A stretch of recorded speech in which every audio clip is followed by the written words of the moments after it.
Wednesday, March 1st, 2023. What's going on, guys? Brandon here. Can you believe it is already March? This is absolutely fascinating. You know what's even more fascinating, though, is bond yields went over 4% today. The 10-year went over 4%. We've been waiting for this for a little while here. Again, on the opening of the market, yields jumped up again. The moves in the market are crazy. Again, the bond market is not supposed to be moving like this. The bond market, again, is risk-free return. But I forget who says it, but it's really return-free risk. That's what it truly is. And when you understand what bonds are a guarantee to be taxed in the future to pay back those bonds. So when you are buying a bond or someone else is buying a bond from the government, you're giving them cash, and it's bond is a root form of bondage.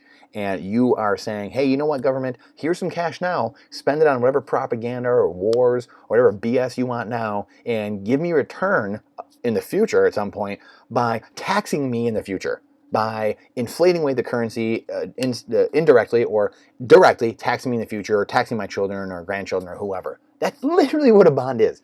So when you figure that out, when society figures that out, because I know you know that, but when society figures that out, that is one of the reasons, again, why I am a believer in Bitcoin. One of the million reasons that I believe Bitcoin will eat the shorts of bonds in the future and many other asset classes. So what's in trouble in the future? Life insurance, pensions, 401ks, ETFs, all these paper assets that are built off of bonds, off of this guarantee, basically off the back of the American worker. This is why America, the bond market, the biggest market in the world, the credit market, is why I always look at the 10-year treasury. And I always say the credit market is the dog that wags the tail. This is why. When it's the biggest market in the world, and it's basically the entire world saying, hey, the American people have no idea what's going on. They have the best system of law, the best property rights, as relative to everyone else, and they have the best economy relative to everybody else. Could be a billion times better, but we'll digress for now. However, that's why people invest in America. They say, hey, the American worker is great. The American worker is always going to show up. These people work 10, 12, 15 hours a day. The people in Europe are like, whatever. I invest in American bonds. These people go to work. They give me a little bit of a return. I just kick my feet up and work like half the year. That's what's going on because Americans haven't figured out the game that they're just being enslaved to death. They are the cog in the matrix. They are literally in the matrix, or in the pod, and they have their time and energy being sucked away from them because that's what your wealth is. Money is a container for that time and energy. That's it. That's it. And you're saying when you're buying a bond, hey, I'm going to give the government this currency so they can go spend it on, it could be projects around the country.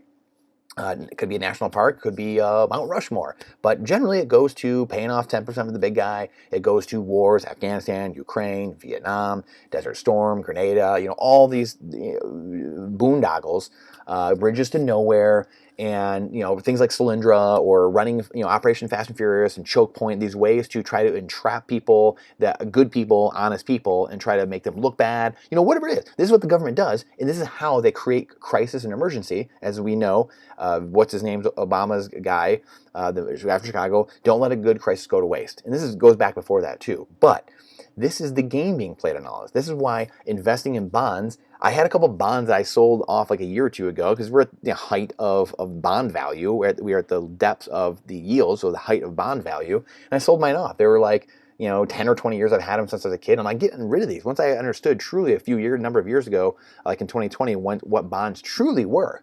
And I was like, get me out of here. I don't want to be a part of this ridiculousness. Give me my money. It's the most I'm ever going to get for them. And sure enough, that's what happened. And so when you understand this is why we always look at the 10-year again, because it's the dog that wags the tail. And you see that a top 4%, first time in 3 or 4 months that this has happened, and they continue climbing, meaning people are selling off. They're going into, let's see, I haven't even checked yet, but I guarantee they're going into the dollar a little bit, so 104.5. They actually said they did spike, I guess, a little bit today. So there you go. They did go up to 104.6. This is the one day. So it went up to 105. So that makes sense. When the yield spiked up, this went to 105, above 105. So again, we haven't seen this a ton, but people are going into cash. And that's why the dollar is strengthening. So like we always say, the trifecta, we want to see these three and what is happening here, because this is how you know where the economy is going. The stock market, as you've noticed here, I haven't even talked about it because it doesn't really mean anything at the end of the day. That's the fancy stuff on CNBC they want you to look at. But what's going on with oil? Here's crude. So that's up a little bit as well. When crude goes up, which it's going to go up over time, is they're going to continue squeezing it with this, ridiculous green stuff, whatever, which, I'm all for the earth. I live here too. So even though I think ESG is a complete control grab and it's pointless, and the climate movement, as it is pertains to Greta and the Club of Rome and all these people, the World Economic Forum, is complete garbage, complete nonsense. These people are complete liars with their computer models and all this garbage. I'm a hunter. I'm a conservationist. I take care of the environment, probably more than these people do, flying around in their private jets. And yet they're going to tell me that I'm the domestic terrorist. I'm the person who can't be trusted, yet I'm the hunter. I'm the one that actually has planted food, gardens, trees, all growing up throughout my life with my father, and then doing it now with my family. But yet these people are the ones. Has Bill Gates ever, Dr. Tollbooth, ever been the one to sit there and plant on his hand? No, of course not. The guy hasn't even been to the grocery store probably in 50 years, for crying out loud, 30 years. So don't let these people, these psychopaths, tell you what you should or should not be doing. Your rights come from God. They don't come from Bill Gates. They don't come from government. Money does not come from government either. It comes from you and I transacting, providing value, providing goods and services to each other. The issuance of money should be with the people. Again, another reason why I'm a Bitcoiner. The other reason I don't hold bonds, because that is enslavement. You are just perpetuating enslavement, saying, hey, I'm going to get a bond here, and it's guaranteed. Well, hitting 4 again. So we're back at 4.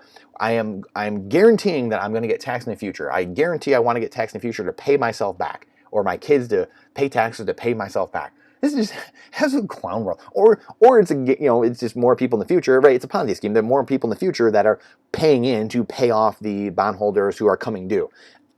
Absolute clown world. I mean, I can't even get over what kind of clown world we actually live in right now. So indexes, they're down a tad, obviously, with the yield jumping a bit and DXY going up, dollar strength. And let's see what gold, silver, and Bitcoin are doing. Gold and silver are up a little bit as well. And crypto section, which is Bitcoin. Bitcoin is the only one to look at, but it's called the crypto section, up a bit as well. So it looks like 1% to 2% of gold, silver, and Bitcoin again. Somewhat decoupling a little bit. Usually when you see like the dollar jump, stuff like that, and yields jump, you usually see some of the liquidity indicators go down. But again, this is kind of the fracturing the system we're seeing here. This is the fracturing where you have Bitcoin starting to decouple. It's been performing very well, obviously, over the last few months, even in the face of the bonds selling off, the DXY strengthening. So keep an eye out. Red flags are going off. Right now alarm bells are going off. Central banks are freaking out. This is why when the free market's like, hey, we're selling off bonds, we don't trust the system. They're trying to get in there and buy things, buy back whatever they can to get those yields back down. So the system doesn't freeze up, because that's the end game. The system will freeze up. Credit will stop. Pumps will stop giving out gas. ATMs will stop. That's what happens at the end of the day. And this is another reason. I was watching Mike Maloney's Hidden Secrets from Money again last day or two, because I wasn't feeling well. So I was just kind of watching some old stuff I haven't watched in a little while, but just watched it dozens and dozens of times. When the central banks come in, which they will do, as Mike says, they will come in and they will buy everything.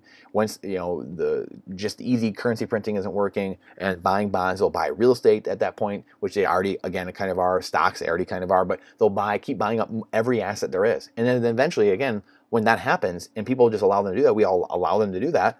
Well, you turn around, the Fed owns everything. We own nothing, and are we going to be happy? You tell me. You're just a serf of the state. You're just a renter in the state.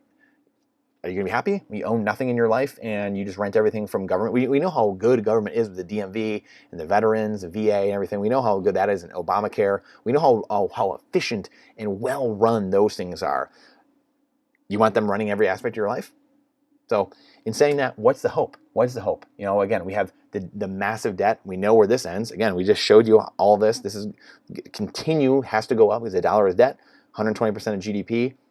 It's going through the roof. It's going to keep going. It's be at 100 trillion in a decade or two. It's going to continue climbing. Guaranteed. Guaranteed. So the dollar will continue losing purchasing power, which is why I'm a Bitcoiner. Here's the dollar losing purchasing power against Bitcoin. So Bitcoin is a rare, valuable, finite asset that we actually lose Bitcoin over time, where the dollar, we actually print more over time. So the dollar gets less valuable, Bitcoin gets more valuable. Excuse me. So that's why we see the dollar getting crushed by Bitcoin, an inflationary asset versus contrasted by a deflationary asset. So let's see if Bitcoin's running, because we know the problems. But is Bitcoin running? Do we have a solution to this madness that can start healing humanity and start injecting a sound money into the world so we can have honest experiments, honest price discovery? Yes, Bitcoin is working. Beautiful, beautiful, beautiful, beautiful. So good to see. I'm so glad it's working. Block height 778,849. What a time to be alive. You can still buy 4,223 sats for $1. You are way early. Please share this out. Truth and reality are not taken kindly to the algorithm. So please, this community, us sharing this to people who are like-minded, who might need to hear this, is the only way this is going to get out. This is not, I've had so many people like, why isn't your channel growing more and stuff like that? I mean, again, I went on and off for years, unfortunately, because of other businesses I had and not doing what I was called to do. Now I'm doing it, and the channel's starting to grow, but the algorithm's not going to do us any favors. So, and it takes time. You know, the good things take time as well. So I hope 10,000 more people start doing what we're doing here and growing community and standing for something. That way we don't fall for anything. So I appreciate you coming to my TED Talk. Please share this out if you feel inclined to do so. And this is not financial advice, it's freedom advice. Bitcoin, gold, silver, energy, food, water, and land, barterability, and community. Security, firearms, ammo. That is the most important things to uphold freedom and liberty for ourselves, but more importantly in the future. I appreciate you and I look forward to seeing you on the next one.